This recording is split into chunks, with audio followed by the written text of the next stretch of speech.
Fearless Females with Focus TV. Linda Rendleman, take one. Hi, I'm Janet Gunn here with Focus TV, and today we're going to be talking to Linda Rendleman.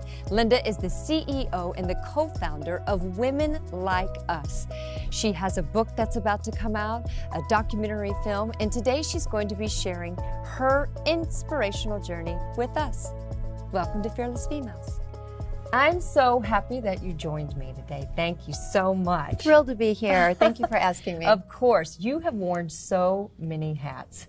You've had your own radio show. You've produced your own television show. You've written a book. You produced a documentary film.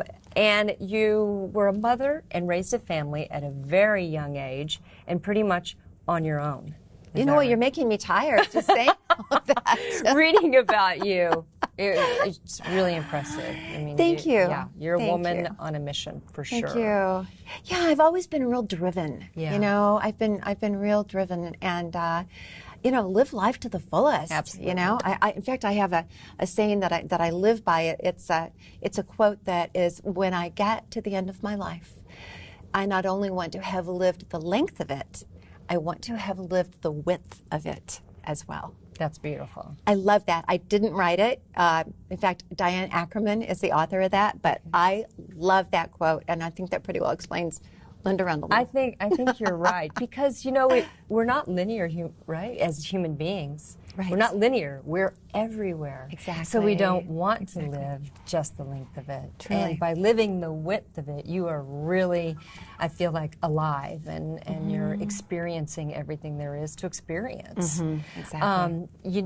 From reading information about you at a young age also, you wanted to find your voice. And then you became passionate about helping other women find their voice. Exactly. So do you remember when it was that you, after you had, you know, your family going, when did you, Linda, say, you know, this is wonderful, but there's so much more? Exactly. Well, the voice piece, I actually ended up getting my degree in public speaking. Okay. And my master's in women's counseling. And then being a very young mom, I had my first little baby at 21 years old. So young. I know, so think crazy. So crazy. A girl born in the Midwest, we all, you know, it's like Peggy Sue Got Married. That's me, like the movie Peggy Sue Got Married. So yeah, actually I went through a divorce, and it made me stronger. And I really had a passion, and I really do believe it's my life's work, to bring women together and support one another. And so what was the journey that took you from helping women find their voice into doing everything that you were working on with your radio show and your television show? And then what came first? The book? The idea? Women Like Us? When did that exactly? So I was a single mom for like 100,000 years, it felt like, raising 3 kids. Yeah. But when the internet came along, I got back in. So the internet was very much like the magazine that I had passion for, but it was online. And so I started an internet website that was supporting businesswomen and helping businesswomen move along. Well, what happened was nobody understood the web yet. This was around the year 2000. Okay. And you know, to me, I was trying to get everyone to the website so that they could connect on the website. Yeah. And I realized that people weren't quite ready for that yet. They still didn't understand it. So that's when I started the television show, and then eventually I had the radio show. So just really, truly to bring women to this website where there was all of this information for them. So it started then, and that was in the year 2000. And then I actually started Women Like Us Foundation after I'm a cancer survivor. Okay. And I had always wanted to write a book. And I always knew that I had something to say. I just felt like I had something to say. Yes. And so I learned that I had cancer. And when I got through that, my book, it was time to write my book. And I think my message for women would be that many times the trials that we go through, there's a reason for that. And it really truly is that it can be the darkest before the dawn. I agree. Yes, and so I wrote my first book. I've actually written 3.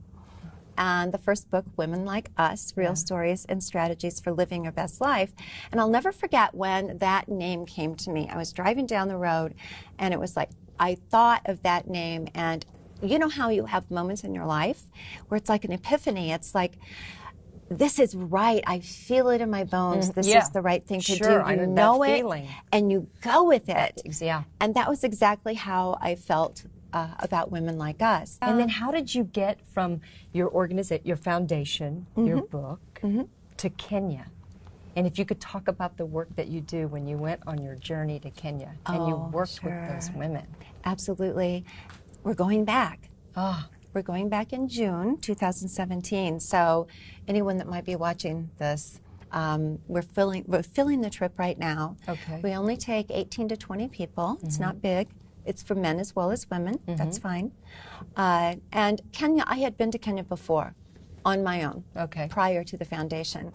And I always had loved that country. And one of the women that we support has a school over there.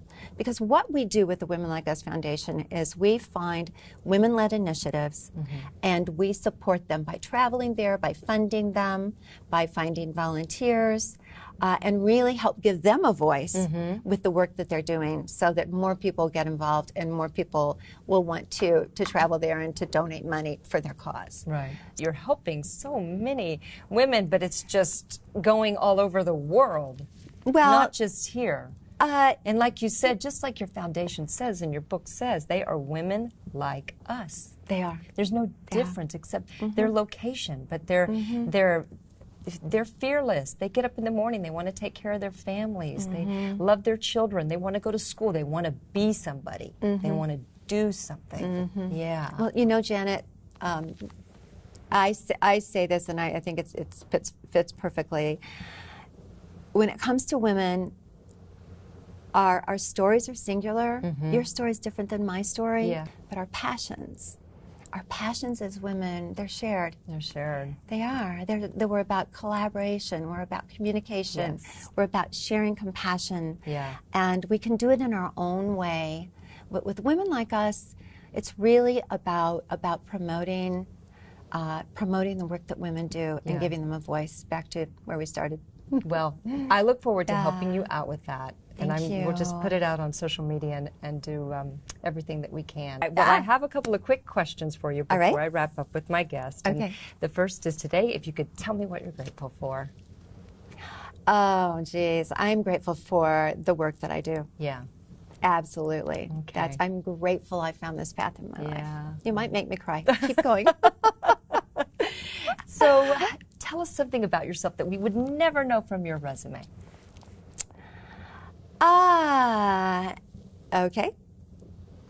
I love to drink martinis and eat ice cream at the same time. Those are my 2 passions. I like that. Not on the resume, but now it's out there. And when you wake up first thing in the morning, what's your routine look like? Oh, my routine?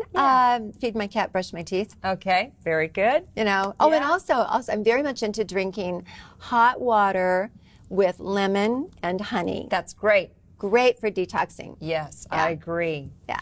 And then if you could hold anybody's hand today, whose would it be? My mother. Your mother. She passed away with Alzheimer's about 2 years ago. So. Well, she would be beyond proud of you. You are fearless. You. I cannot thank you enough for your time and sharing your story. Thank you. All right, and thank you so much for all that you do. Thank you. Thank you for being too. Here. Keep the good work up. All right, thank you. Keep the word out there.